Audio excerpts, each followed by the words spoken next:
let's do it. I'm David Cameo, and we are Squawking Dead, a podcast pulverizing episodes of the Walking Dead universe. Sometimes we give you news, sometimes we make you laugh, but most times, we go deep. And today we're talking about the second episode of Fear the Walking Dead's 7th season, titled 6 Hours. Very interesting things happen in this episode. Role reversals happen. I mean, truths are revealed that are no longer that you just don't expect happening from some of us hosts. Other than that, there's a barrel of laughs coming. I think this is the episode where there was a lot of laughs. There usually are, but lately we've been on a roll. Secondly, I just want to let you guys know of a few housekeeping items. One of which is the Spooky Squawktober cosplay contest voting has commenced. We have a ton of votes. It is your chance to rank your favorite Walking Dead universe cosplays. That's right. We have 18 entries, 18 people to shuffle around it from from most favorite to least favorite. In the process of you ranking, you have the opportunity to win prizes. That's right, prizes. One of which is it is the Funko Pop of your choice, under $30, from anywhere you want. You find it, we'll buy it, we'll get it over to you. The second thing that you will be receiving is a single item from the Squawking Dead merch store, under $30 as well. So that is it for the one prize winner. Fortunately, there will be 4 additional prize members. Those 4 additional prize members will receive a single item from the Squawking Dead merch store, priced at $25 and under. That's right.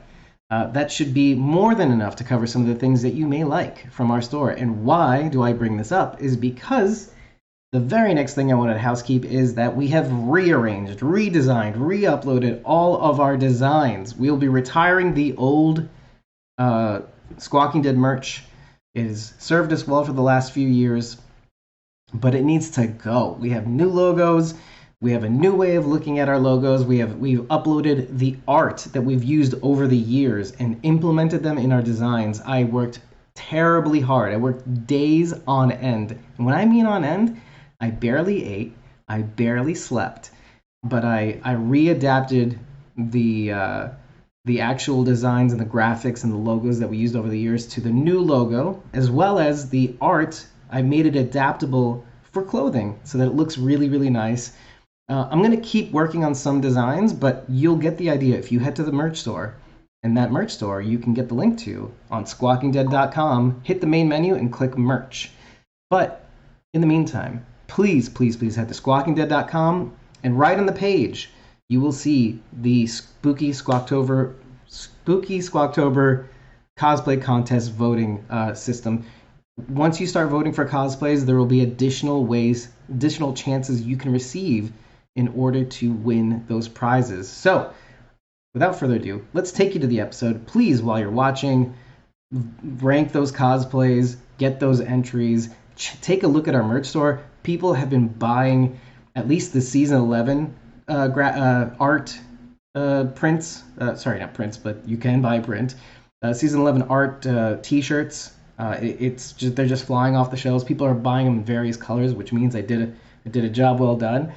It is based off of a design that Walker Wynn commissioned. We commissioned Walker Wynn for, so it is terrific. I adapted it for clothing, so it looks really nice.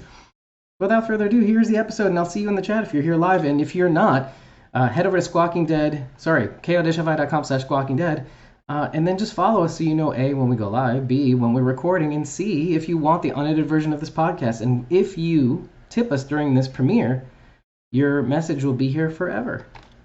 See you in the chat.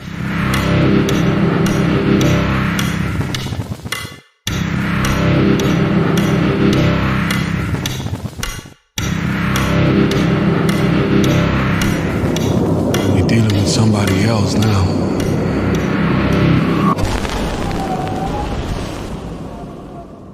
We are Squawking Dead, a podcast pulverizing episodes of the Walking Dead universe. Sometimes we give you news, sometimes we make you laugh, but most times we go deep. And today we're talking about the second episode of season 7 of the Fear the Walking Goddamn Dead. And I'm here with Cosmos09, Rachel Burt, and Sharon D, aka Blazy Gardner. Oh, and yeah, I'm Dave. That's it. That's all you need to know. And our host with the most, David Cameo. in the box that he lives in. Wait. Oh yeah, I'm here in the box. This is what they'll see on the podcast. He's in his dungeon. In the box. What? Yeah. In the prison of my own making. Okay, here's what makes me crazy about this episode. There's a couple things. One, I don't have terrible amount of insights. Two, I don't have terrible amount of notes. But my notes are bleak also. But Gamma, all I have are song lyrics, because the goddamn songs. And guess what? They are pertinent, which pisses me off even more, because it's like, man, I don't want to be breaking down song lyrics all day. Ain't nobody got time for that. Me, the audience is like, okay, wrap it up. So, I don't know. It's a mood. You go through it. It basically tells you in the song what's mostly happening on screen. And I know they did this on purpose, and I don't want to sound negative about it, but the fucking baby crying through the entire episode jangled my nerves so bad. I couldn't even pay attention to what was going on half the time because I couldn't get past the baby crying. And I understand that they were trying to put us in the same space as Morgan and Grace. I mean, I get it. I'm sorry, because I feel the same as you. I'm laughing.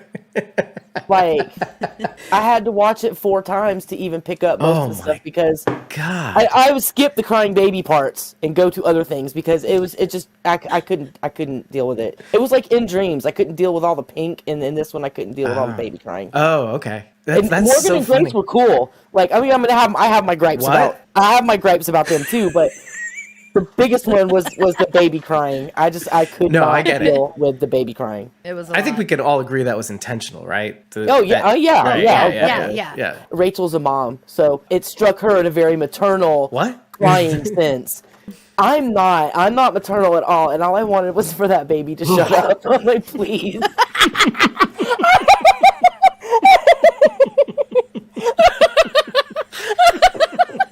As Dave showers himself with his drink.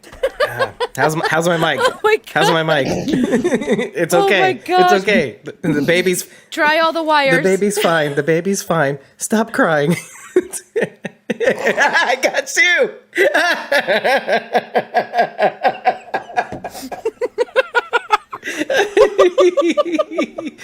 Oh, good golly, Miss Molly. Oh my gosh. Okay, why did I laugh? Oh, there's a little tear going on here too.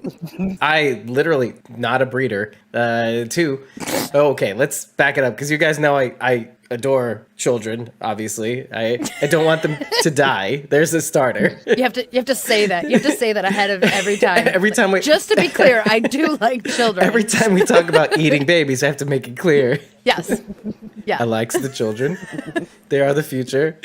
They're tender. Yeah. I mean, the future. Yeah, I mean, pick one future. It's my belly, or you act like a something good in the apocalypse. Pick one.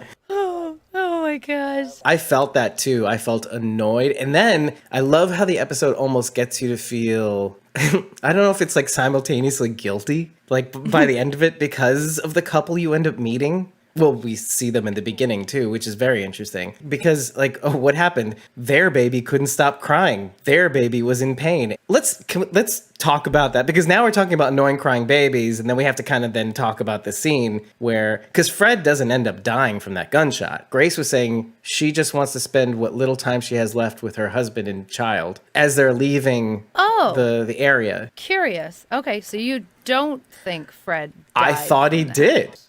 And then I thought he did too. And then Grace said what she said. But then she's spending the rest of her time with her dead husband and child. I mean, she didn't say alive time or time alive. I thought she shot him in the head. Like I thought so too.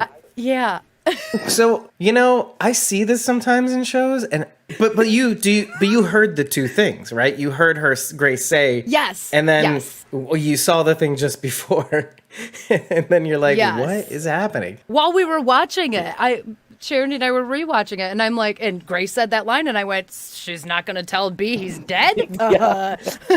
B's just going to walk in there and be like, ah! Well, foiled again by those those kids and that little dog too, who happens to not be here. Yeah, Fickle. that's another Fickle whole other dog. topic. Yeah, Fickle Other dog. topic. Scooby-Roo. But okay, I know why Grace says it. It's more of a, I don't know, I guess like a analogy she's kind of drawing. Like after all this time, she's saying, I get it now. Just like you, Morgan, you want to spend what little time you have left with mama and child, even though it's found mama and found child. I mean, they didn't officially get married. They're not. It's not their child. It's right. I mean, quote unquote, literally, biologically, their child, but it is their child, and technically they are together. So. And then by the end of it, Grace kind of just solidifies that. But moving backwards, it's her signaling to Morgan, I get it now. I know what you were trying to do. I know what you were trying to do. But then the baby crying. Yeah, I mean, I feel like if they supercut this episode without the baby crying, it would be like 5 minutes. It would be like a Squawking Dead episode. We'd supercut all the relevant dialogue, cut the rest of the babies crying out, because babies cry in the unedited episode recordings. KO.com says Squawking Dead. Guaranteed a baby crying in every episode. I'm lying. I'm literally lying to our audience. Can you imagine? Unless you're referring to like our whining as babies. Yeah. We're the babies sometimes. But Victor is a good guy. Morgan is an asshole. Something about June. Not at all. Ever. June's perfect. Bring back Janice. June's perfect. Of course she is. Thank you. Yeah. I mean, pretty damn close. I was thinking about that too. By the way, I was like thinking there were flaws in her persona in season 4. Obviously, it's what drew us in. But is there anything like flawed about her at all now? I mean, is she a good guy that you can root behind officially? Pretty much. I think so. Yeah, right? I think so. Isn't that strange for these kinds of shows? Like Dwight's a shitbag, and yet we're still rooting for him, but we know he was a shitbag. Sherry kills dead horses. Or makes horses dead. Makes horses dead. Yeah. Yeah.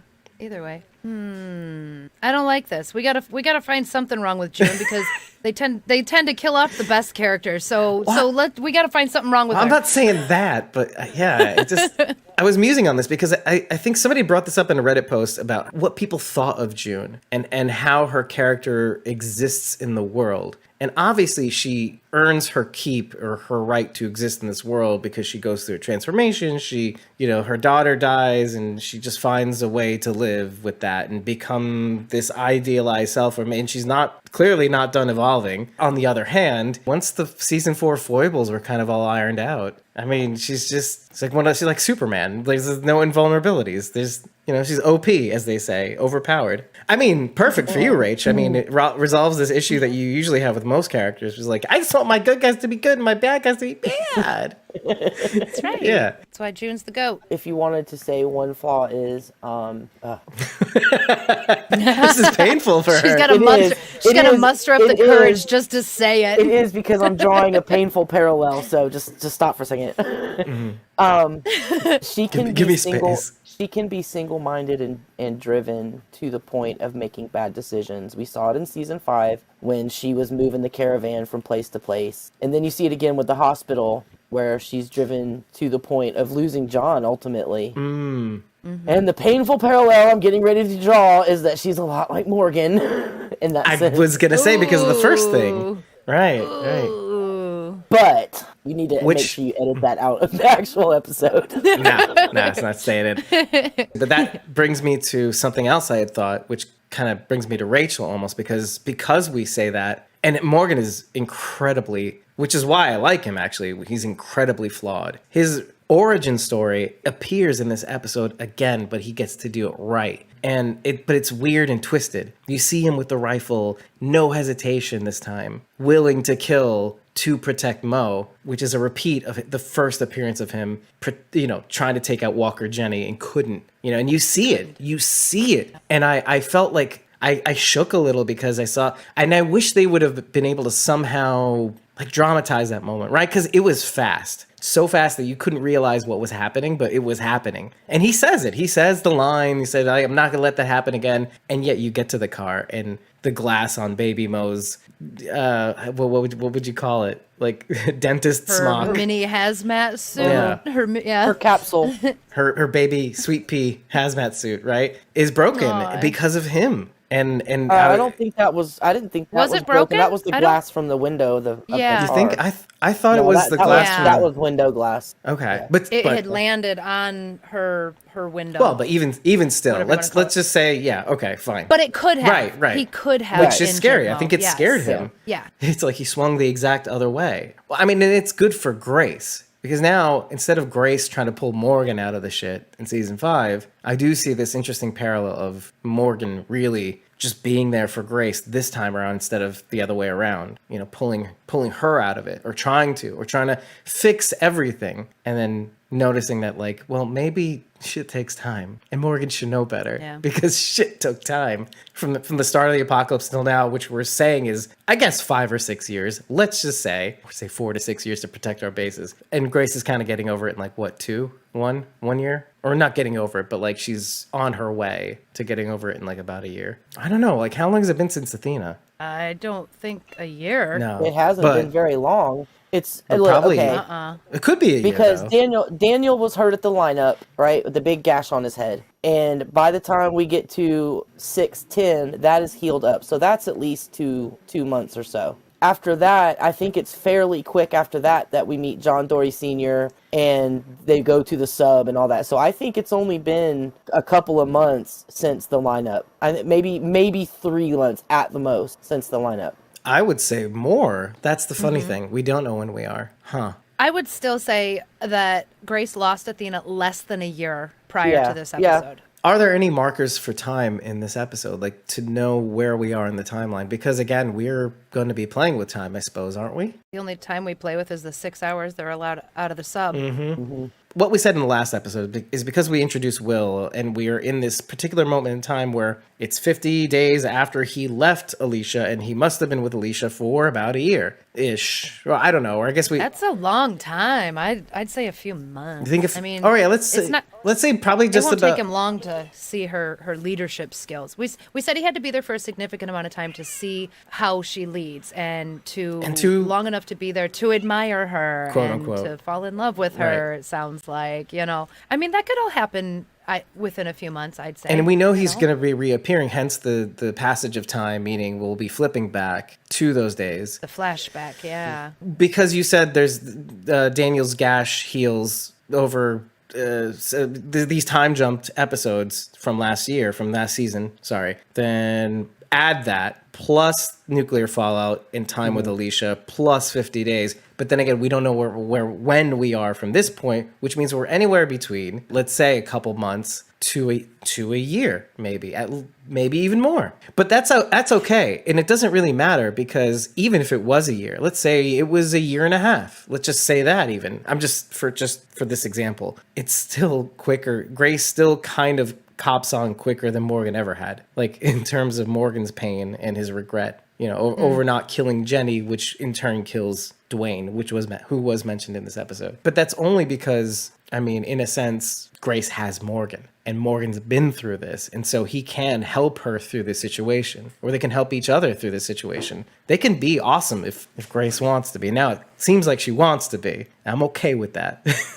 I'm okay with Grace being alive. Yeah, by the end, it definitely seems like she's glad that she's there. You know what's funny? After Sheridan and I watched 702, we have been doing Fear rewatches. Surprise, surprise. And we watched 210 words per minute after we watched 702. And the similarities between those two episodes were crazy. Grace wanted to die even then. I mean, well, I don't know about wanted, but she accepted that she was going to die and was like, I'm cool with that. I'm like, here we are in 2 seasons later. And she's like, kill me.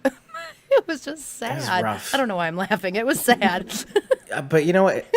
You said something that kind of just triggered something in me, which was like, I seem to regard in some respects like this little imagery between Grace and John Dory. because in some senses that you've seen John lose hope, and it just like switches him off. That optimistic, forward-looking nature just switches off, and it's like, yeah, I wouldn't mind if I just stopped right here and gave up, and he did in Blackjack, and he did in or almost did. Like, I mean, June was there to drag him through it. Well, and then, just like Charity said, compare June to Morgan, and you're dragging Grace through the apocalypse. Don't keep just like bringing June. that up. Just like, oh man, the genie's out of the bottle, baby. But no, and I won't. But it is kind of cool to see these similarities. But then, of course, how they do things differently. That's the key. Really. It's one thing to draw parallels between two people, but it's good to see the differences of how they do things, which is great because they are individual characters. They act differently. They're not like Chuck Palahniuk books where they all kind of talk the same. Sorry, I'm kidding. I'm bringing this up, but it's stupid. Or maybe the Walking Dead comic book. They have different personalities, but they all seem. If I put Robert Kirkman's voice to every single character in the Walking Dead comic book, it would make sense to me. Yeah. It just Or like, and for the girls, he does girl voices. exactly what I was thinking. But, yeah. Rick. Yeah.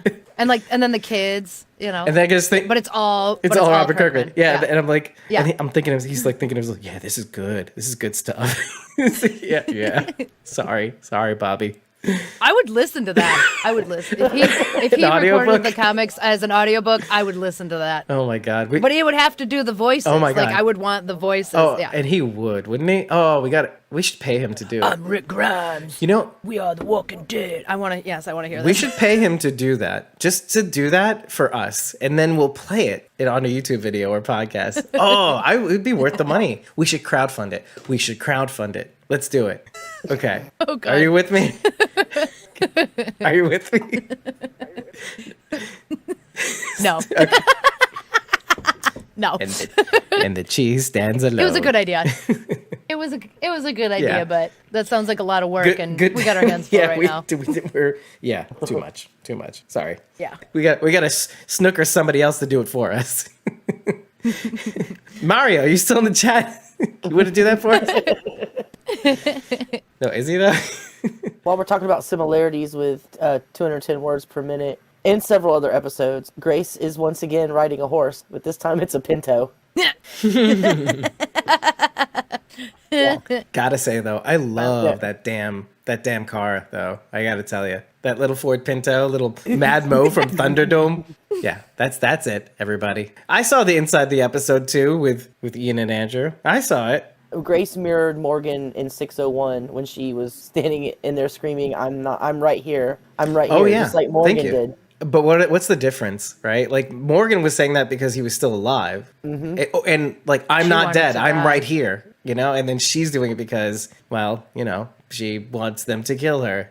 Mm-hmm. And speaking of them, that's a very interesting thing. We meet Fred and B near this, or I don't know, we're assuming near the sub. And yet, Morgan and Grace drive was it like an hour away or hour and a half away to go to this town where they're staying? Because obviously they're looking for places to go. And they find the area where the sub is, and they're like, I guess this is bullshit. So we're going back. So, funny thing I noticed, I wanted to have a bone with that, but one of the things I actually did write down in my notes was the time. Every time Grace or Morgan looked at that damn clock. And when she's at the store or whatever, and we see Fred and B for the first time, the clock reads 3:21. Now, when we see them again, and Grace and Morgan are on the road just before they get to this town, the clock reads 3:41. If they're going the same direction that Grace was originally going by car, it would probably be.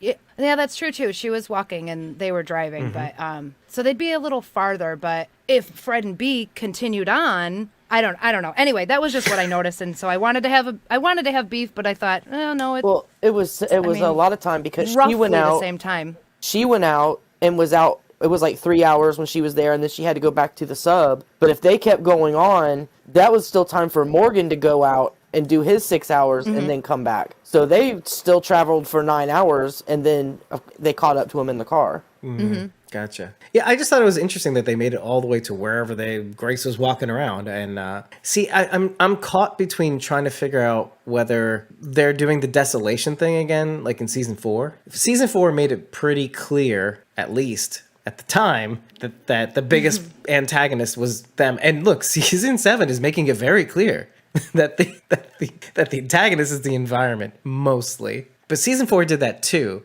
Oh, okay. I remembered something I was going to say. I thought about, for some reason in this episode, how sad it might be that some of the people out there were people that Morgan and crew were trying to help in like season 5 after they proved themselves or something, right? And then I was thinking to myself, God, after all this time of them trying to help people and then having helped people, maybe even gathering them generally, because they had a whole caravan, were radioing people in the area, I'm sure, or something like that, catching Jenny's attention, obviously, at some point, and Logan. What happened to all the people they tried to help? Nora's building too, like what happened to them? And I'm just thinking like, it just gave me this like sudden like, ugh moment. Like, well, that was for nothing, essentially. No, I mean, I feel bad saying that, but like, it just makes your heart sink. Well, a lot of the people in Nora's building came back to the dam, though.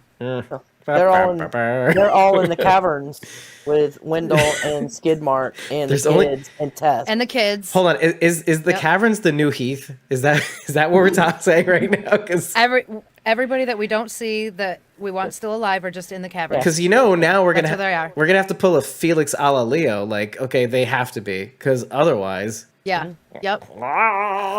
We're all feeling that now, right? Now a lot hinges on that, on believing. But are we doing the believe a little longer here with Wendell and the kids? Well, after the bomb went off, everybody had time to scatter, so they had time to radio back to the dam and tell all those people to, hey, any bit of food, anything you can grab, get it and get in the caverns and stay there as long as you can. I just like that confirmed. Now, can I get that confirmed? If they are in there, don't they also still need masks and hazmat suits and everything? Oh, well, not if they're underground. There could be like a natural porous. There's a whole bunch of things that, because you got all these like caverns down south too, where they have like natural reservoirs of filtered water through the table and dripping from stalactites. Tights is top, mites are bottom. I don't remember. You're right. Marius, am I? I have no idea. Marius saying, You are. Marius saying, I thought it was weird how the nuke warheads literally circled them too. Yeah, literally, Wendell and the kids in the caverns. Oh yeah. he means Morgan. Well, right? if he's referring to the sub, that does make sense though, right, Mario? Because that's where they launched from. So Yeah. Oh, see, Mario. See, listen, it's very late. He's not tired at all though. We are catching him off guard. This is later than we normally premiere. You know what I mean? Like, we'll premiere like an hour earlier usually. So Mario's like on his A game. Yeah. Mario's always on his A game. What happened, Mario? I was gonna say, Mario doesn't have another game. It's all A game. Except for that one. Didn't they say that the bombs would have the damage would have like a 200-mile radius? The fallout. Oh, yeah, but then it seems like the weather patterns are fucking with everything. Let's talk about that next, because this whole Louisiana business, okay? What implications do that have for the greater universe? This is like something I was kind of warning about in the season finale, I think it was, if I'm not mistaken, or USS Pennsylvania, probably. What's next to Louisiana, but if not like a couple states over, Georgia? That's immediately where my mind went. It's like, oh, where can this reach? And then how far can this go? Now, I'm not saying it reaches Alexandria by any metric, but then like I wonder, it's kind of like the campus colony thing. Okay, remember when we were talking about the first episode, Hope having her hallucinations about her home and what it must look like? It immediately made me think of like all the things that we went through in like the pilot for The Walking Dead, and all that time Rick is waking up and then trying to make his journey out to find his family, and it was like, that's all gone. Maybe I'm just saying, like, it entered into my mind that may have been a possibility, and like our journeys being erased in some way. There's something really weird and final about that, isn't there? Like, or like, I don't know about sad, but there's like, oh, we were there and now that's partially irradiated or something like that, or nostalgia. Yeah. I guess it's a lot of that. Well, I think if any radioactive fallout reached Alexandria, we'd know by now because they're in the future. Well, I mean the Georgia thing, just like King County, Georgia, where we meet Rick and stuff like that. Here's the other thing. If the weather patterns take all this, radioactive weather over that way, it's not going to look any different, is it? It's just the people are going to start to deteriorate. Like, I have no idea. Right? I really have no idea. People will be affected by what's in the air. Yeah, it would be like long-term damage, like cancer and stuff. Oh, kind of like Alicia's blood thing. But But Yeah. in people, not like the area. Right, like right. you would still go there and it would look the same way. It would just be dangerous for you to walk Right. around unprotected. You know, had I done a little bit more research on the Chernobyl stuff, because I did after that series, the miniseries Chernobyl aired, I was like, wow, this is way worse than we kind of like swept that shit under the rug. But that shit has like hundreds of years long-term effects. And for like not just the general area, you're talking about Europe. Europe was affected by Chernobyl. You have generations that have long-term, like Charity said, long-term damage because of it, cancer and birthing issues and stuff like that. Ugh. And so now let's take that and unfortunately transpose that onto the series and what it means. And yeah, maybe it's not nearly as bad as this episode with Walker's spritzing goo from Double Dare. It looked like Double Dare. Dare. It was like, and of course I'm alienating anybody under 35 right now. I'm like, Possibly. you can't say that on television? There you go.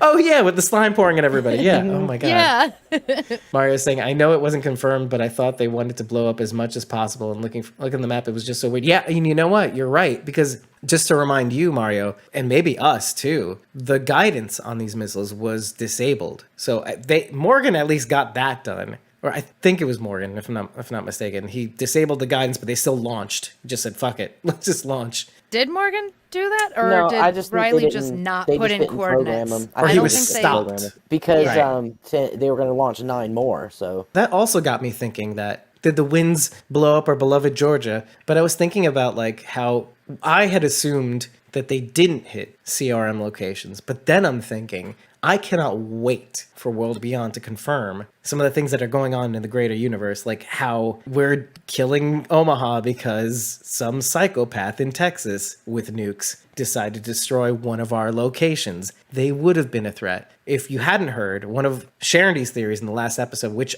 we did air. I don't think you have I yet. can't remember. You No, haven't we aired it recorded. yet. So we recorded it. Yeah, you will be hearing it soon because this episode will Well, come out by first. the time this episode comes out, Yeah. the other one will be out, right? Yes, but yes, the other one will have been out. Wow, timelines, people. We can't even exist in our own reality, let alone the Walking Dead Fucking- universe. Fucking timelines. No, which episode was that? I think it was, it's episode 158. Episode 158 is The Walking Dead World Beyond's season 2, episode 3, because 4 is out now on AMC Plus. Yeah? Yes. Okay, good. So Yes. in that episode, Charity theorizes that the reason why the CR goes after Omaha is because they have nuclear capabilities. They have nuclear silos. And the CR has already been burned once by a nuclear warhead wielding psychopath named Teddy Theodore Maddox. So it's quite possible that, first of all, being the light of the world, that they want to have control over said nukes, causing a nuclear reactor from the inside, damage from the inside, and blowing up walls so walkers can get in from the outside, aka smokescreen plausible deniability. Say, oh, Column just overran them. Explosion on the walls allowed them in. So, threat neutralized, right? No more potential psycho-killing nuclear warhead wielding people to stop more of our republic because they were a string of and so that brings another question that I don't really care for an answer right now, but like in some senses they're not wrong. I get it. If you want to have control over the possibility of saving humanity, I guess I understand it. What do I always say? Kill him first. But you can't. That's not the Walking Dead way. Fuck that. I'm done with the Walking Dead. It's over. Apparently, it's the CRM way and the Reaper way. Yeah, I guess we're moving into that age. And now I want to expand on that theory. Because Ooh. in this episode, when Morgan is looking at the map that has Padre written on it and circled, if you look down to the lower left corner, there is a Portland, Texas there. And Portland, Texas is just across the Corpus Christi Bay from Padre Island. So what if we're talking about the wrong Portland? What if the Portland is in Texas, not in Oregon? Has anyone said Portland, Oregon? Has anybody on World Beyond said Oregon, or is it always just But been listen. Portland? The CRM has to have a base in Texas. Number one, Al was able to get Isabel just like that. Isabel has to be somewhere in the general area for her to just be able to fly a helicopter and pick everybody up at the drop of a hat. B, they have regular routes there. They have Drop Site Baker, Drop Site Delta. They're regularly flying around Texas, gathering supplies and doing whatever they're doing. They have to have a base. Helicopters don't have that long of a range. Same thing with Isabel and them flying to get the parts out of the nuclear plant in season 5. Helicopters don't have that long of a range. They couldn't have been flying all the way back to Omaha or whatever, or wherever the CR is. Obviously, to be the dumb guy that I am, I have to say like, oh, there's Portland, Maine, there's Portland this and Portland that. There's probably a lot of Portland, but you're right. That's a really good idea. The only problem with, and I don't know if this was said or if this was shown on Iris's map. I do believe that she may have circled the Portland that's in Oregon though. Right. Maybe she's making the same assumption we are. Maybe she doesn't. That's fair know. enough. Fair enough. I'm willing to play in that kiddie pool as long as they leave the kids out of that kiddie pool. When Morgan has the map spread out, like a topographical map it looked like, and his hand is kind of blocking it when they're in the car. If you zoom in really, really close in the right-hand corner, they're outside of Houston. You can see Houston written on it, just barely. What I want to do is take a screenshot of that map and overlay an actual map of Houston and see where they are, where they have the stuff circled, and where they are on their trip. Or the Map Sisters ride again? No. Is that jig up? Are we putting that to bed? We've been adding crazy stuff. with maps. Yeah. Yep. Okay. Good.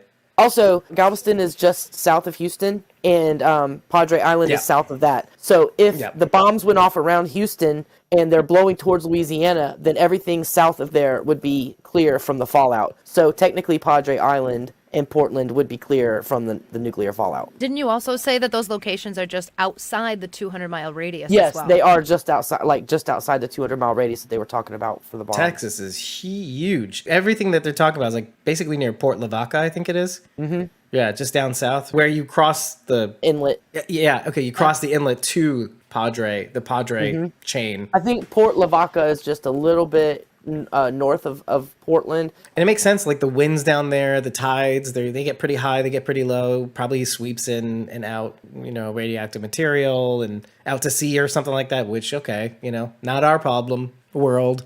Oh, one more thing. Portland, Texas has the Strand Institute of Beauty. Guys, we found him. We found him. There he is. You better mark that on your map. The Strand Institute of Beauty. I will. Because here's the thing.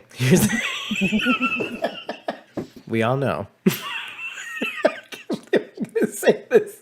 We all know eventually Strand becomes, not a good guy, not a bad guy, just a guy trying to live in the apocalypse, and that's the story I'm sticking to. They're not gonna kill him off the show. He's gonna just live out his days, crimping hair. Because that's what people.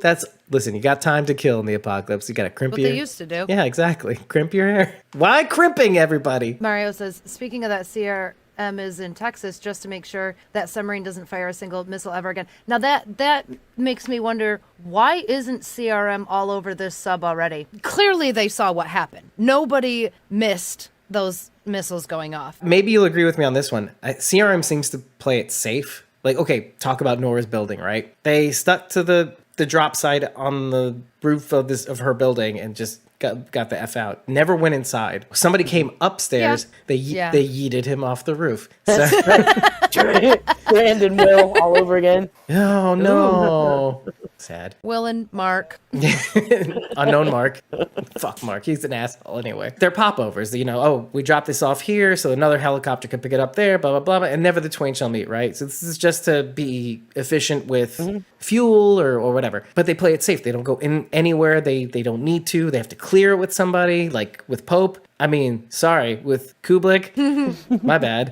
They don't take too many excessive risks, because if they do, then they have to genocide the whole building probably. So to your point, Rach, why would they risk a possible low yield? Why would they take the chance that survivors wouldn't be in there that they'd have to deal with and risk losing the nukes in doing so, right? Like, why risk people if that's what we're trying to save? And why would they want to send their people into a radioactive area? Right. Yeah. Sorry, I meant to lead with that and I forgot.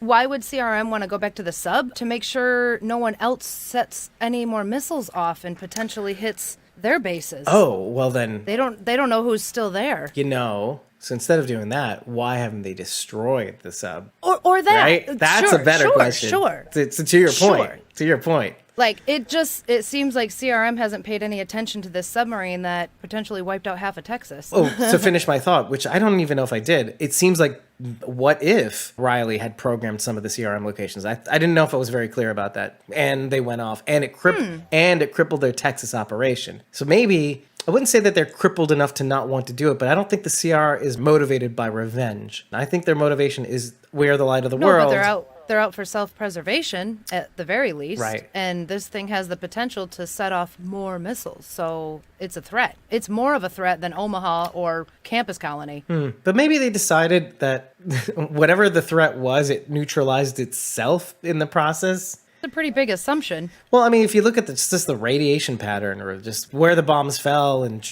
even Morgan is doing the trajectory. Okay, this is where the bombs fell, and if he can do it from where he is, I'm sure the CR, I don't know. I'm making assumptions, but I'm sure the CR can probably decide for themselves, like, oh, why did these idiots blow themselves up? First of all, why even launch them? But whatever. But they did, and they then they shot themselves. They made it so their lives, whoever shot it, made their lives impossible. But to your point, they could at least, in some capacity, right, shoot the sub somehow with a missile, an ICBM or something. I don't know. Just seems like a pretty big threat that they're kind of ignoring. Yeah. No, I agree.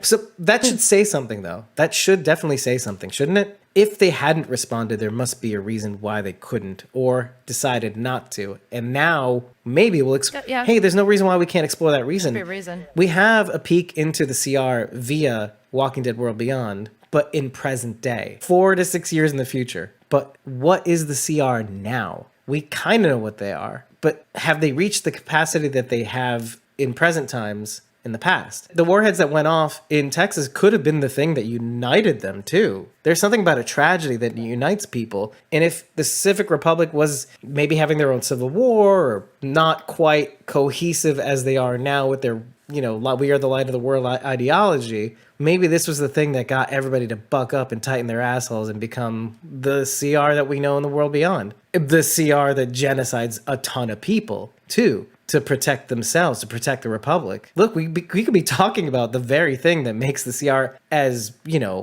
thing to look up to in some ways, but also thing to kind of be terrified about today. Even though we still have enough evidence in the past to know if you see them, you're already dead. They kill their own if they go AWOL, that sort of thing. Like when we first meet Isabel, that's what we first find out about them completely. Or the idea of them completely is as Isabel as the introduction. Well, actually Rick, but whatever. We didn't know that much. They were kind of hiding in the shadows until then. Mari says, but they don't know where the submarine is. Would be quite hard to find in all that smoke, especially them. And since they use helicopters, that is the disadvantage. Yeah, that's a very good point. So maybe they don't quite have all the capabilities that they have. And if they are coming down in helicopters, are quite exposed. So maybe it's just too big a risk. Maybe it never was quite the mission that they could pull off. And maybe they learned something from it too, with respect to Omaha. So you never know. Maybe they only take on jobs they know they can complete. Yeah. Oh, yeah, that makes a ton of sense. You got to know the ins, the outs, the in-betweens, so you don't risk your people. Because what if one of them gets captured somehow? By Emma and Fred.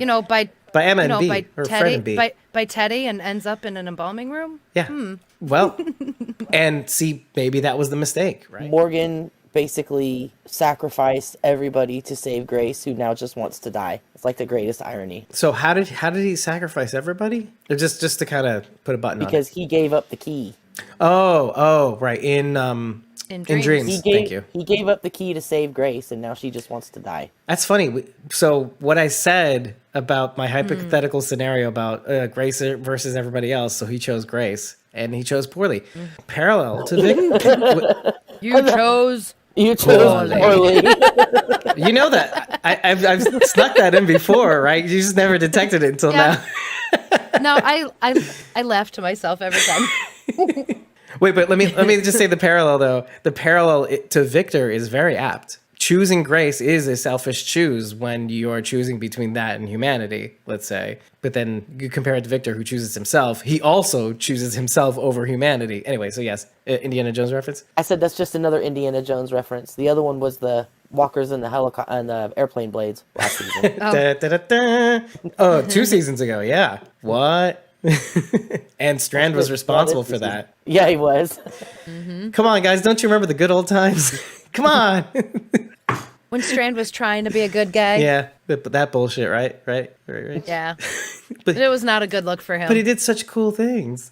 He's doing so much better now. Tell me you didn't like that scene I in can- season 5 where he's like, "Your mother would be proud" or something like that, and When they're in the airplane. Yeah, right. She said, "Not just of me." Uh-huh. Yeah. Yeah. So you Barb. I hope you meet Madison soon, Victor. Like the theme music. I wouldn't go that far. Not anymore, anyway. Dude. No, I'm digging Bad Strand. Oh, okay. So okay, gotcha. This is what I've always wanted Yeah. for him. I've always said this, and he's finally listened to me. I can't wait to see what happens next because it can't be that cut and dry. You know, it won't be that cut and dry. They're not gonna, Bad Strand. or maybe he's gonna do a lot of bad before they even think about rolling it back. Oh boy. I mean, take this episode for instance. See, I'm gonna bring it back now. It appears as though Howard and crew ransacked the submarine and took whatever they had left. Left them probably pittances, right? Like, oh, nobody likes fucking green beans. Nobody. Artichoke hearts. Poor Charlie. Dude, I will say one thing. I like artichoke hearts, but like to eat them, difficult. They're so difficult to eat. You gotta. I have never eaten one. I couldn't tell you. Yeah. Mario No knows, thanks. right?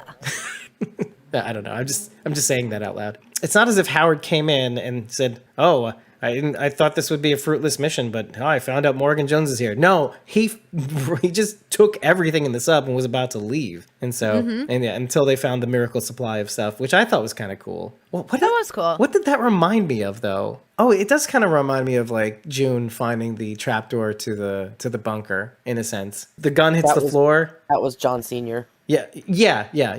June and John Senior, right? There's like this little like, oh, wait, what's this? How about the scene in Walking Dead? I can't remember exactly what episode it is now, but Connie and Daryl are out, and Connie has that hidden stuff under. It's like in a floor panel under a piece of board. Yeah. And there's a bunch of her stuff down there. Yeah. Strand's hidden car full of supplies in season 4. Hidden, quote unquote. Hidden. Secret, more like. Gosh. Yeah. Mars says that's a very good point. What will happen with the keys? Nothing will happen. They'll turn into St. Christopher medallions.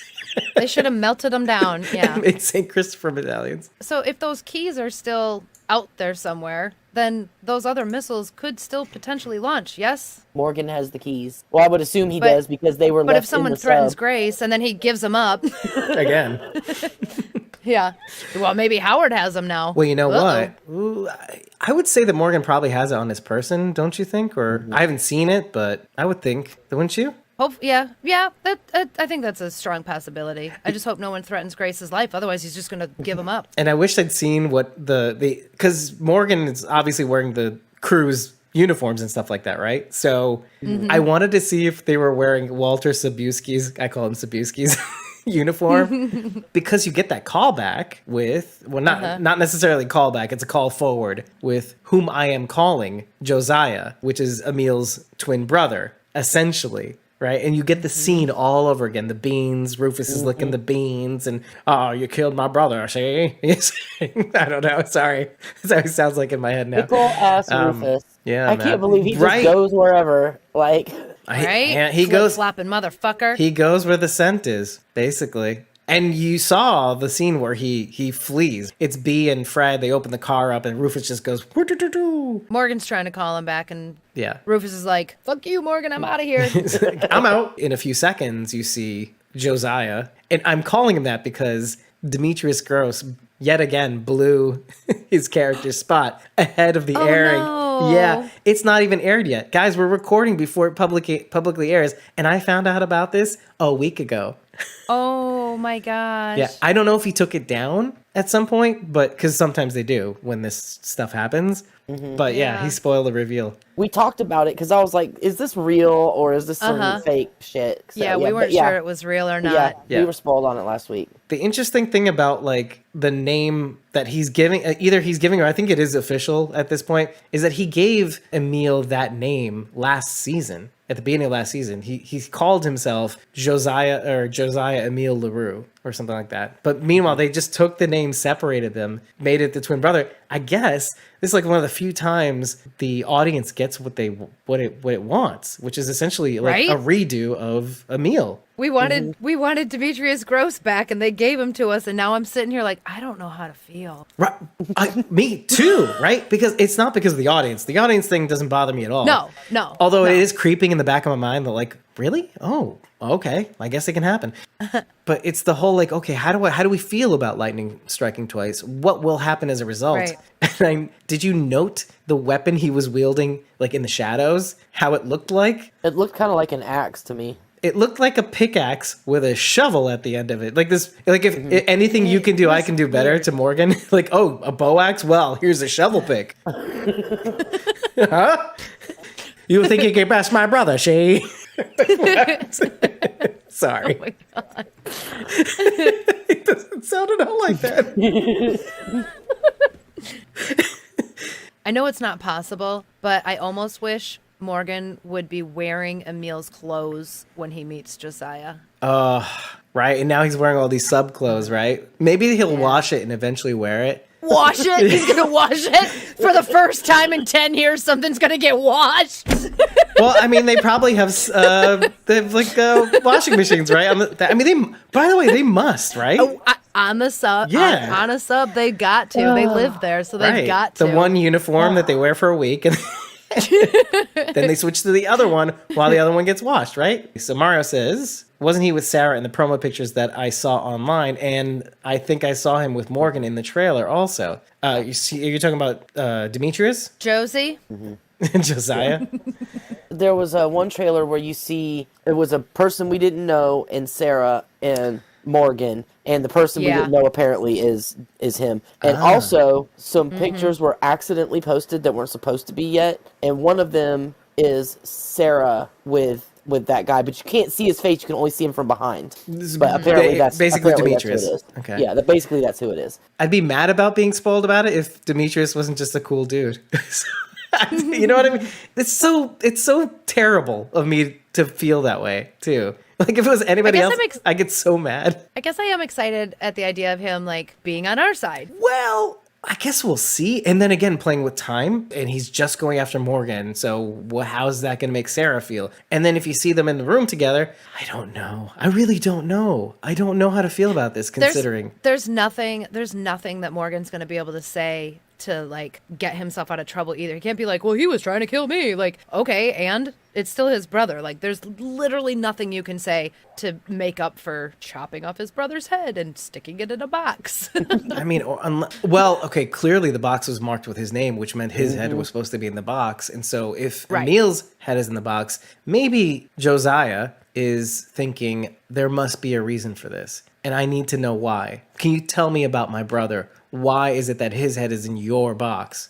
So I can see maybe a person on a spiritual mission to find out what exactly happened with his brother, not seeking revenge for once in I like this fucking show. I like that because when we do see him walking up to Morgan, he has a weapon, but Morgan's the one firing at him. Yes. Like not once does he fire off a shot. We don't really know if he has a gun, but I mean now that you say that, he was intimidating but not aggressive. Does that make sense? No, that makes perfect sense. In fact, we're not used to Morgan preemptively striking. He does warn him, fair enough, but He does. And how does that make him different than any other TWU character ever? In a sense, not different. Well, he gave him a warning. Yeah.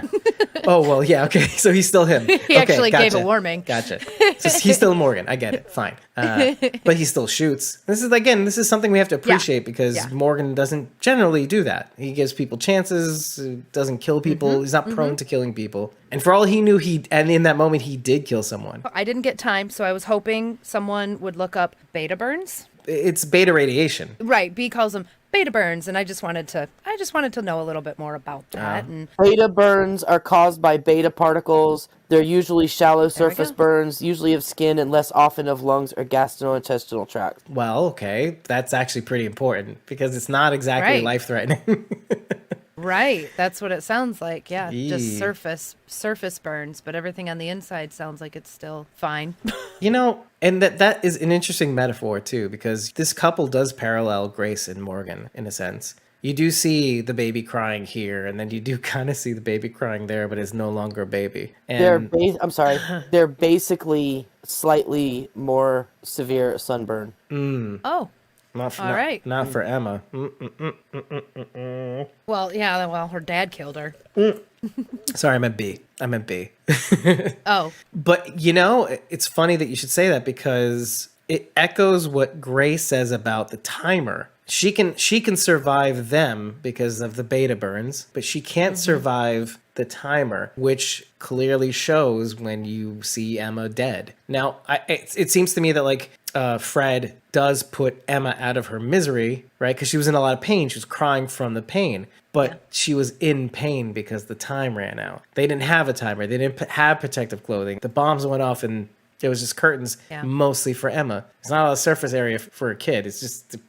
She's got a lot less surface area than they do, too. So It'd basically be like getting sunburned over and over and over and over and never being able to heal up from it. It would just burn your skin away. Yikes. A life full of pain. Excruciating. Yeah. Damn. Ooh. Yeah, which kind of explains why when she's putting the bandages on, it's like, it's hurt. It's just very painful for her, for B. Like I was saying in the beginning, the show has this weird, funny thing of if you are annoyed by Baby Mo's crying, you're right to be annoyed in a sense. Like they're attacking two people. They're attacking the crowd on two vectors. Mothers who have children, mothers who've lost children that are dealing with other people's children. But mostly I'm dealing from my angle because Sharon and I were like, fucking shut the up. Okay. Then you get to the end of the episode and you're like, oh, Fred did what we thought should have been done. And now you feel bad. You feel bad. I feel terrible. I'm serious. I feel terrible. Yeah. And then I thought, okay, well then, if that happened, and then I look at Grace, and Grace is now like an angel in my because like right? She had like infinite patience. And I was thinking to myself, like, Grace never had a chance to become a mother. Like, I keep thinking about, like, that part of it, too. Not only did was my child... It's not stillborn, right? It is stillborn. It's a stillbirth, right? Yeah. Not only was that the case, but you're talking about Morgan, who was a father, right? Who went through all of that before. Grace never did. And I keep looking at her askant, like, where I'm like, I don't know how how she's able to put up with this, but she is. And I would be throttling this kid, and I wouldn't be. Rest assured. But like, you're a viewer, you're desensitized, you're anonymous behind a screen. You're like, fuck this baby, fuck this whole show. I don't want to deal with this. I didn't pay good money to see this. There's just something tragic about. By the time you get to these episodes, it does humanize the whole situation to the point where like you really connect with assuming you watch it again, you really connect with those words that she says out. You know, like I'm still here, and then take me, and then rob me. Please take my life. You really connect with those words because then you can because then you have a soul. No, I mean, if I was stuck on a freaking tin can with a screaming baby for hours at a time, I would want to die too. So I totally get it. Right, we just got the highlights reels. Yeah, I totally get it. I just realized that we have a really good timeline marker that we completely overlooked. Please, yes. Mo. Baby Mo? Oh, as a child. Baby Mo. Crawling. Okay. Baby Mo was born at the beginning of season 6, and she's now just crawling. Could be within. They were surprised. Right. So it could be within a year. Oh, because this is your Judith rule. Mm-hmm. So within a year, right? Would you say? I would say. I mean, every baby's different. Yeah, and definitely. I would place Baby Mo anywhere between 6 and 9 months old right now. That's exactly what I was thinking. I was thinking say 6 months to a year, but yeah, 9 months sounds even better. Well, by a year, they should be closer to walking. Yeah. So not just crawling. Not just slithering like my nephew. Silas never crawled. He did this fun little army pole thing with his front arms. That was it. He never got up on all fours. That's what my nephew did for the longest time. Just the slithering thing. That's what he called it, slithering. And then one day he got up and walked. That was it. Yeah. My dad said that he always changes the month, but he says, David, he learned how to walk at 6 months old. And then he'll change it to say, and then by 7 months he was running. Like, I don't think that, even when my mom's looking at him, I birthed him, right?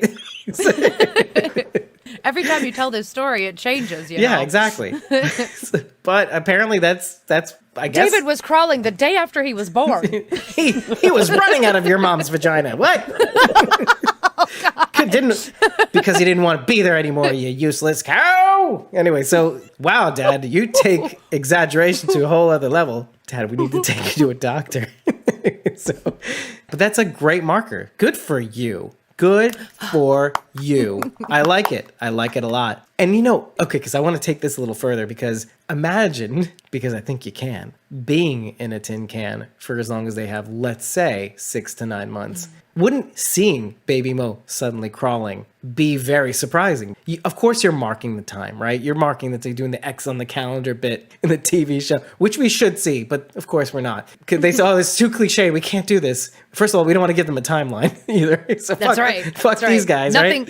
Nothing concrete. Can you imagine the writer's room? Like, no, we can't be definitive. No, shut the fuck up. If we say that, they're going to call us on it. Yeah. Oh, and you know what? I'm straight. It would be great because let's say they had the calendars from like 2008.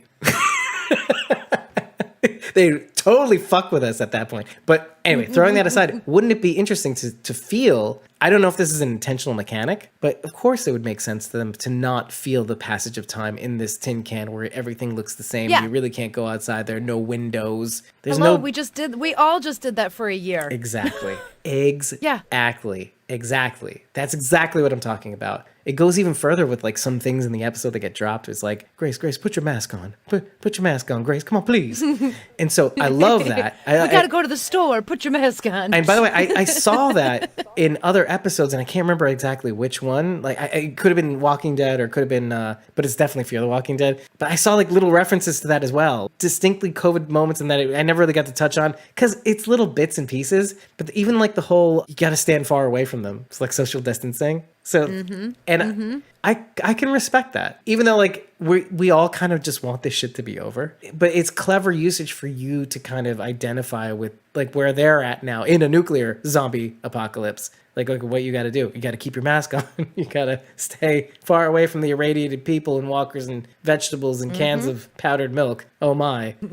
I have a question. So when Morgan and Grace get back to the submarine, Morgan says something along the lines of, Baby Mo's going to be hungry again soon. Yes? Mm-hmm. My question is, when did she eat? Wasn't this whole episode about finding her food, and I did not see them find anything and feed her anything? So when did she eat? I thought that B was feeding her when they were hunched over the car. When she was like, didn't you even feed my daughter or whatever? I thought she fed her right after that. But I could be very wrong. They also mentioned supplies. Morgan distinctly mentions, hey, you could bring your whatever supplies you meant to bring to travel outside the Fallout. The only thing I see him throw in the car is baby Emma.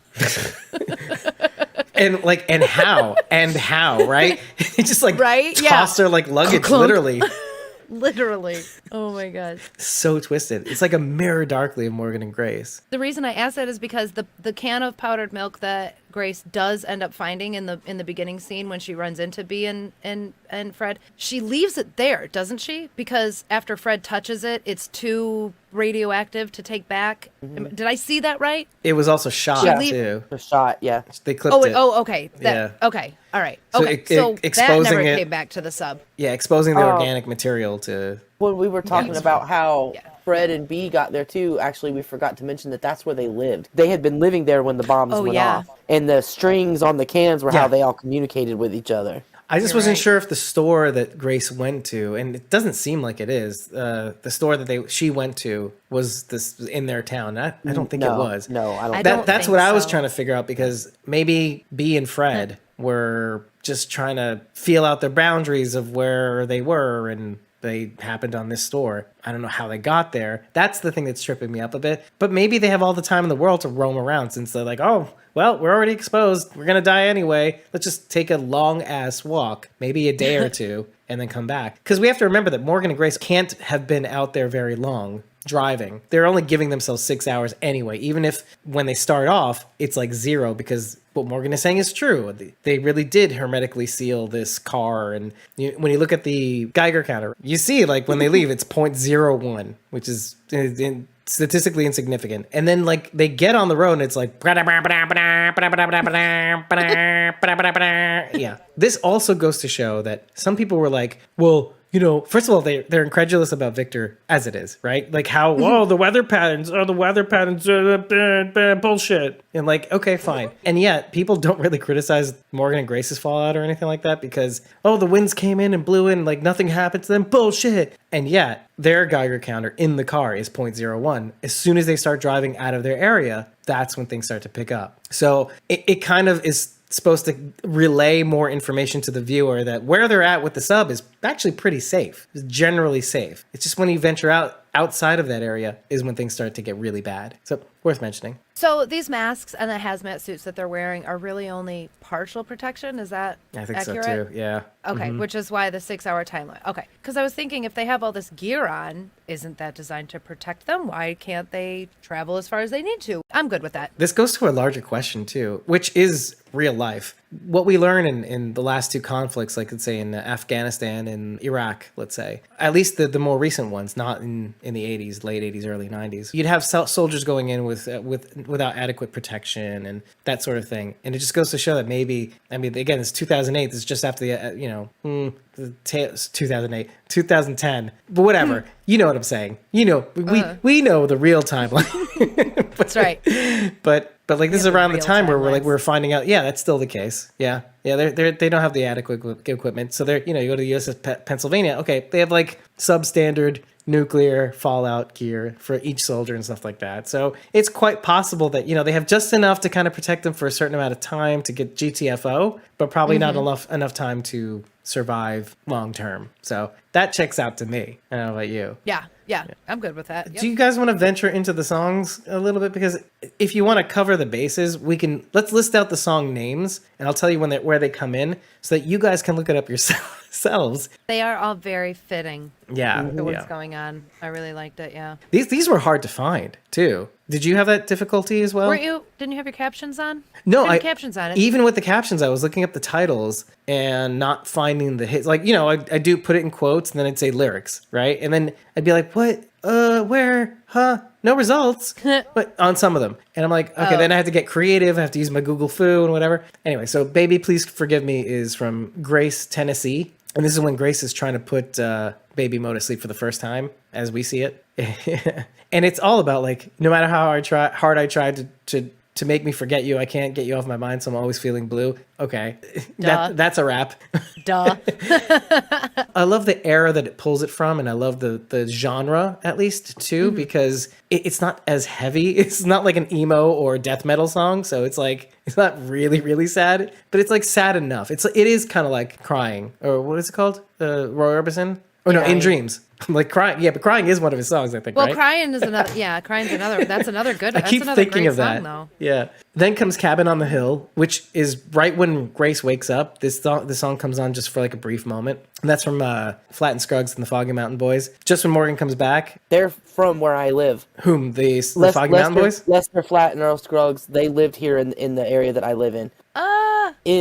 What do you say, Dennis? Within like 5 miles of us? Huh. Wow. Yeah, the song Foggy Mountain Breakdown is written about here, where we live. Earl Scruggs was born here. I see. Yeah. The town, Rutherfordton, has a Earl Scruggs museum there. Oh, that's awesome. So did the town where Lester Flat came from, did they fight with this town? Because that sounds like something that could happen. I hate that town. Probably here, yeah. And then they just shook hands and decided to make a band. Anyway, I'm sorry, that was just something interesting. No, it's great. It's great. That is interesting. Little connection. Yeah. Okay. Who cares about the song at this point? It makes more sense to me. Actually, it kind of ties together something that we kind of say about Morgan. Like Morgan does kind of mention, hey, I used to sing Dwayne to sleep. And so this song goes into, there's a happy child at home. In my memory, I can see standing out upon the hill in the shadow of a tree. So, and then Athena, tree, in dreams. So it's kind of cool. And it really kind of talks about, like, if only I could have just distilled this moment in time and lived there, go back there in my mind. Kind of like what I was saying about Georgia, having a little bit of that fallout. I'm kidding, whatever. But like, yeah, in dreams. So, and of course she's waking up from a dream just now. Like she's just fallen asleep. And of course in her dreams, maybe there's Athena. I don't know. Next song is I'll put that gambling down by Reggie Taylor. That was a hard one to find. This is just as they leave the sub. And it's turn around and leave this town. And I'll put that old gambling down. Now that is actually kind of cool because you get into the topic of Morgan and what he's trying to do. And Grace calls him out on it too. I feel like every now and again, Morgan needs like a gut check. Like you need somebody to kind of like go, hey, Morgan, you can't fix me. You can't make this better. And by the end of the episode, you do get that resolving. But that's kind of what the song is going through. Say you'll turn around, don't turn my life upside down, don't leave me in the cold, will you do me bad? Think of all the good times we had. So there's a little bit of back and forth. Morgan's basically saying to Grace, he's like, yeah, but don't leave me in the cold here. Like, I'm right here. I'm right here, Grace. Athena may not be, but I am. So there's a little bit of that interplay going on here. And he's saying, come on, honey, we'll leave this town. And, I'll put that old gambling down. So there's a little bit of Morgan and Grace in this one. I say all this just to get to the end of it because it's basically saying, he's saying, I'm going to put it down. I'm going to put it down.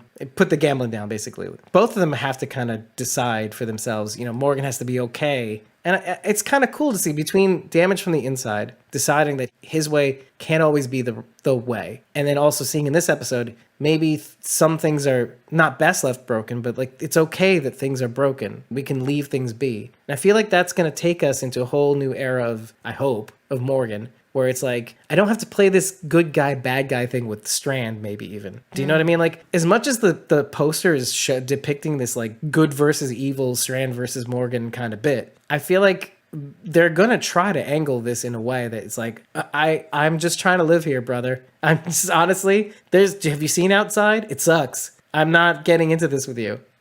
I would be okay with that personally. If Strand was meaning harm towards Morgan, he would have had Howard. Howard would be under orders to kill him if they came across him or something, But they were just like, hey, you're just not welcome, so peace out. Well, we know Strand wants everyone to see how well he's doing. And if they're dead, they won't see how well he's doing, right? That's true too. There's also the things that he says, and Howard echoes this too. Like, okay, in the last episode, he's like, I'm not worried about Morgan. Not really, not at all. And yet he does want to employ some of these people like Grace into his fold, which makes sense, practical sense. Oh, yeah. I mean, I'd want Grace around too. And even like the idea of Baby Mo in tow intrigues me a little bit. Does that mean there is a little altruism involved there too? Maybe as long as, okay, let's play with these themes a little bit. Kind of like the CRM, kind of like Pope. As long as this future that I'm building in my little pocket is in my own image, why not share it if it suits me? Trying to play with this. Because, I mean, you see him come in, and Grace is like, we don't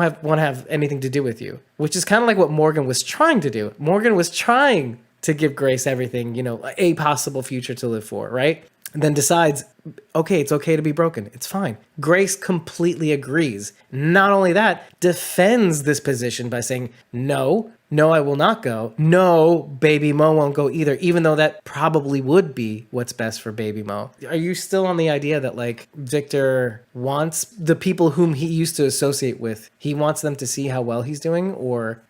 Yeah, I mean, he's said it more than a few times. He wants to prove everybody wrong, and he wants them to see how wrong they are. Do you think that they'll do the same? He'll do the same thing to them that he did to Will. Is that maybe the angle? Try to throw Morgan over the edge? Well, no, not that. But like, say, hey, take a look around. Here's the tour. Bye-bye. Sorry, not sorry. Yeah, I think that's exactly how, in his head, I think that's how he thinks it's gonna go. Yeah. He's gonna be like, come look at all of this. Look at what I have, and then kick him out. Will was just a trial run. Well, actually, that's an interesting thing, because let's take this to its nth degree, right? Because we look at Will, we look at how desperate he was, and I really, really identified with Will throughout the first episode. It's easy because that is us, best case scenario. But then think about our survivors for just a second. What would they do in this scenario? Would they feel as desperate as Will did? Because our characters, they're kind of extraordinary in their own way. Would they have the same reaction? Or would they like be defiant in the face of... Well, if they were by themselves for 50 days, I mean, that's going to take a toll on even the strongest character. Fair enough. I could see anyone in our group getting that desperate after that long. My question is why isn't anyone on top of Strand's building wearing masks or hazmat suits? They're outside too, aren't they? Are they just like high enough up in the air? Does radiation not travel that high up in the air? They explain anti-maskers. Oh, God. Sorry. What? So they're anti-maskers and anti-vaxxers. Anyway, Howard talked about that in episode 1. He said that they were in a pocket that hadn't been affected by the bombs. I forget how he explained it away, but basically okay. the gist was they weather were in a patterns. pocket that didn't get affected by the fallout and everything, so everything there was safe. Okay, so they have equipment there to tell them that it's safe at least. They They're not probably just assuming. do. That's good. I like that. That Okay. makes sense to me. I'm good. I'm good with that. Yeah, yeah. I can also see them having bad days, right? Can't you? I mean, they're obviously cleaning the solar panels, obviously because of dust, storms, and whatnot. Trying to get the most efficiency out of them too. And look, you can pick a bone with that too, and you should, because solar panels as of 2010 or 2008, not nearly as efficient as the ones today, but even of the ones of today, based on the surface area that they have on the roof currently, I don't think would be enough to power the building. It might just be enough, but just. You have one bad day, and then they have to have batteries, didn't they have batteries? No, I'm thinking World Beyond at the salvage facility, right? So Yeah. it's not even a bone. It's like, okay, let's just assume they have enough solar panels to power the building, and Strand is on cloud 9, not radioactive cloud 9. Not a mushroom cloud 9. Right, not mushroom cloud 9. Exactly. Agent Orange cloud 9. Ugh, gross. I'm not sure though, because in the same breath, it's like he wants them to stay away, or they'd have to come through these walkers to get here. But if they did, in the back of my mind when he says that, I keep thinking to myself, yeah, but they're pretty proficient. They'll get through these walkers. Yeah. If they wanted to. But then he'd do the tour thing and be like, bye-bye. The next song is Untie the Ribbon by Wanda Johnson. And I think because some of the words didn't seem right. Is that what you have, though? No, I didn't get into this. I didn't have time to get into songs. Yeah, that's why I was like a couple minutes late. Couple minutes, David. I chose to be on time. Yeah. I honestly was tempted to just not get notes at all because I've been so exhausted lately. But so I have one sheet, one front of a sheet. That's rotten shit. So as they drive through the night, next scene. So this is the next scene after they leave the sub when they see the rads go up. I'm in the middle of a bridge that I must burn. This is like about burning bridges, like standing in the glow, the glow of a burning bridge that you've burned. This side or the other, I don't know which way to turn. There's someone that I'm tied to. There's another I love so. Oh my God, this is so sad. How can I untie the ribbon without tearing up the bow? So she's deciding between two sides of a bridge she's burning right now. It's a lose-lose situation. One, I lose my life, and I'm with Athena. I lose people, I lose myself. Mm-hmm. Next song. Yeah, this is a really sad song. All right, so last song I have is It's Time to Quit Crying. So this is at the aftermath while they're leaving B behind. B, beta. Huh. This one we can do really quickly, but this is basically saying, oh, it's time to quit crying. It's time to stop sighing. It's time to quit crying over you. Oh, it's time to quit worrying. It's time to quit hurrying. It's time to quit crying over you. It's time to quit grieving. It's time for leaving. And it's time to quit crying over you. So it's kind of sad. Grace is kind of choosing to move on. This is like right after the In Dreams moment that she has with Mo. Let's talk about that for a second, though. What was your impression of that scene? I'm still trying to like connect with that scene. I don't quite have it. And I just wonder like about parents, like stepmothers and stepfathers whom have children or who have tried to have children of their own, who come into other couples who already have children. And I wonder how they feel about this moment where they kind of finally connect with their kids or the child of another of the other significant other or something like that. And I wonder how they feel. And I kind of want to get their take because, well, I mean, you were a child you have a stepfather, right? Yes. And a stepmom. Yeah. So there must be something to that where you finally feel that connection and that's my kid moment. Oh, yeah, absolutely. My situation's a little different because I still have both my mom's and my stepdad. Unfortunately, I lost my dad when I was 19. But for the most part, all of my parents were involved, even with each other and my life. With Grace, she doesn't have any other parents to deal with except Morgan. So although Mo's not her biological child, she is caring for her. Even if you don't feel an emotional connection to this child, this is still an innocent life that is depending on you. At least step up and be that person. Like, at least take care of this person for the parents that aren't here anymore. And then eventually, yes, you will feel a connection because you've taken care of this living thing. It will feel like yours because you've sustained it. You've helped it grow. Now, for that scene specifically, I thought it was really, really beautiful how they drowned out all the sounds of the walkers and everything that was going on, and they just focused on this moment between Grace and Mo. And it was, as a breeder, I thought it was really, really, really beautiful. This episode definitely got me in ways that I didn't expect it to. And that was definitely one of the moments, because I can relate to Grace on a lot of fronts, and to hold a child that's not yours like that is a huge deal. She's got to be feeling like part of her is betraying Athena. That's what I was thinking now. as well. Yeah. Or throughout. Allowing herself to feel a connection to this baby is making Grace feel like Athena never existed. Or I don't know about in that moment, but it felt like up until that point. Yeah. I'm saying I think part of the reason she's so resistant to Mo is because if she allows herself to feel a connection, it's like she's erasing Athena. Right. And that's hard for her to do. That's what I was looking for. That's exactly what I was looking for. That's exactly it. So I wasn't quite sure what it was. And then you kind of distilled it for me. I'm going to tell you the stupidest story, so watch out. Good, because I'm trying not to cry right now. So, you know how I don't really like beginning goggles. Well, no, this is better. That helps. Dave with a puppy. Okay. Aww. So, you know how I don't really like You said animals. aw, and I went, oh.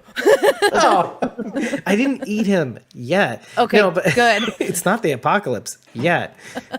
No, my sister had a dog, got him as a pup in 2005, and we all kind of took turns taking care of him. I just come back from Chicago and all that. I don't care for animals. I like dogs. I do. Of all the animals, I do like dogs. But like it's kind of like kids. You give them back. It's just, here you go. Bye.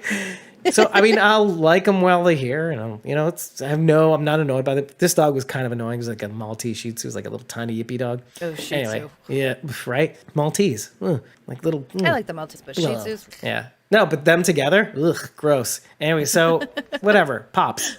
My dog is called Pops. So they went to Israel for like about 2 weeks. I took care of the dog by myself. And so there was a moment where I felt like, and this is I actually verbalized this. I said to my sisters, there was a moment where I felt like, if something bad happened to him, I'd feel like shit. I would care. And then when I let him go, actually, I put him in a kennel for a couple days because I had to leave a couple days, and my heart felt sad. My heart felt sad. I let myself care about this. I sung to Pops. That's what I did. I held him in my arms and I sung to Pops.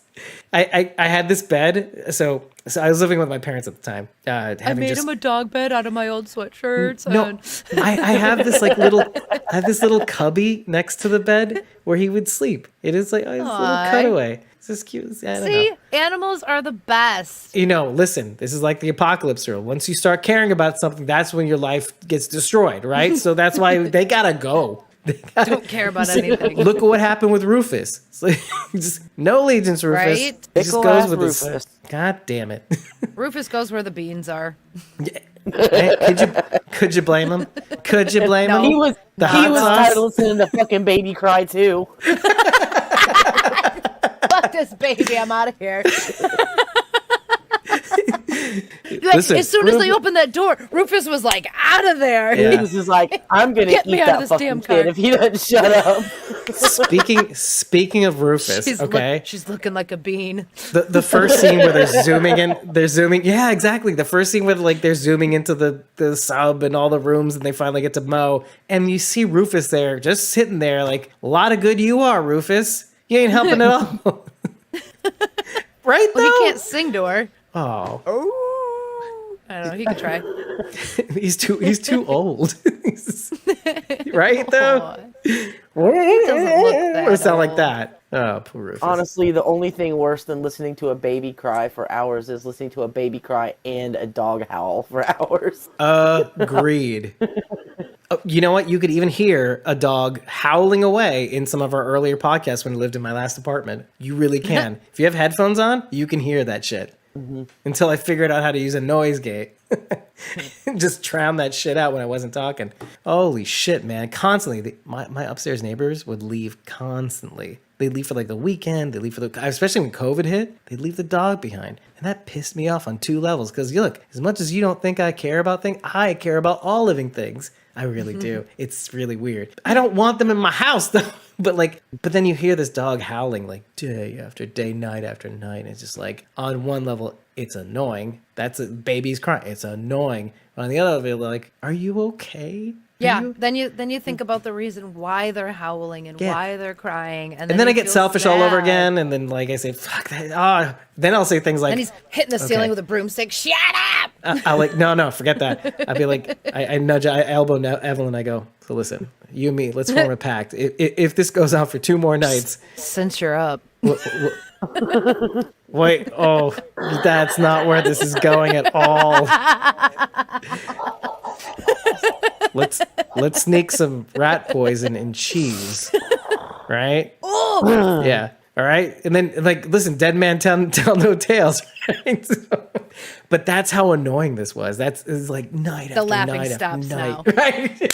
poisoning I animals. told you You're this done. is not You're where done. I was gonna go. Oh, Nobody's I thought quitting he was- tonight. You're getting fired. Although talking about poisoning that's Ellen. that's foreplay in this house. Oh my gosh. Meanwhile, she's like, "No." I'll be like, "All right, I'll check in with you 2 days later." Psst, psst. Rat poison. Yeah. Been a couple days. Yeah. Sexy time ensues. Anyway, so if you like what you heard right now. Oh, by the way, that last song is It's Time to Quit Crying by Frank Fafara. Yeah, just to mention that out loud in the ether. Are they not playing In Dreams at the very, very end? Does it not come back on at the very end in Dreams? It comes on not twice. It comes in once when she's freaking out, and then it's not playing again at the end. No. When she's sitting in the back seat with. Okay, all right, okay. Then I was just confused. I thought they were playing In Dreams again, and I thought that was amazing. I thought A big thought it was a moment. big deal because Grace was able to listen to it with next to Mo. I think Grace establishing that she wants nothing to do with Victor and his plans for this perfect quote unquote future. That was like this complete reversal. She has something, she's fighting for something, and that really got me. Her insistence, first of all, you see them position, like when they see Howard, you see them position themselves in front of the door to Mo's place. It's like, okay, instinctually, that was the first tell. And I was like, oh, she's protecting Mo. I mean, it's not as if she wasn't originally anyway. She was like, okay, yeah, baby welfare, whatever. But now she's like, no, no. And then also going, shh, Morgan, shh, Morgan, Shut your face. we don't need anything from you. Goodbye. Yep. And again, 3 times. It's like, no, don't take my kid. Like practically, it's like, no, shh, no, Morgan. I know it's perfect. Listen, I understand. This is not the ideal situation, but it's our situation. I like that. It was kind of cool. Yeah. Another instance where like Morgan, it's like you and me, all of us, we don't blame Morgan for wanting the best possible future for that baby. I think all of us would agree. No. Like we would want the best chance for that baby to survive. But there's something to be said about like, listen, you only get one life and you decide how to spend it. Even if it's not perfect, it's your life. It's your and your kids and your wife's life or whatever, however you decide to call yourselves even. However you want to call yourselves, that's your choice. That's your life. So I like that. There's a message there that I won't explicitly say out loud. You figure it out for yourselves. And if you like what you heard, head over to ratethispodcast.com/squawking-dead. 5 stars and neck plan is all we need to let you love us, but exercise that free will and give us 1 star and 5 poop emojis or whatever. It's your life. You live it the way you want it to. But, hey, if you like us, after every episode, it's a great idea. It really helps. And it's also a good communication system. Tell us what we got wrong, for all we care. Or don't say anything. Just boop and then boop and submit. But if you want to follow us along our journey, if you really want to join the Squawking Dead fam in whatever degree that you want, it's your life. You decide how you live it. Head over to ko-fi.com/squawking-dead and just follow us. You could dip your toe in at any point in time and get supporter-back content for 30 days. Say you want to join in on an interview. or get the unedited recording of said interview. Say you want to join in the recording like Mario did today. You could just dip your toe in, get that supporter back content for 30 days, do what you need to do, get out. But you can also, for as little as $1, join one of our tier memberships. And the party just keeps on going and never has to stop. I've been your host, David Cameo. I was joined by Cosmom09 and Sharon D.A.K. Blazer Gardner with Mario, newly joined Walker in the Walker tier member of the chat. Whoop, whoop. Take care, everybody. We'll see you in the next one. Bye. Bye. Bye.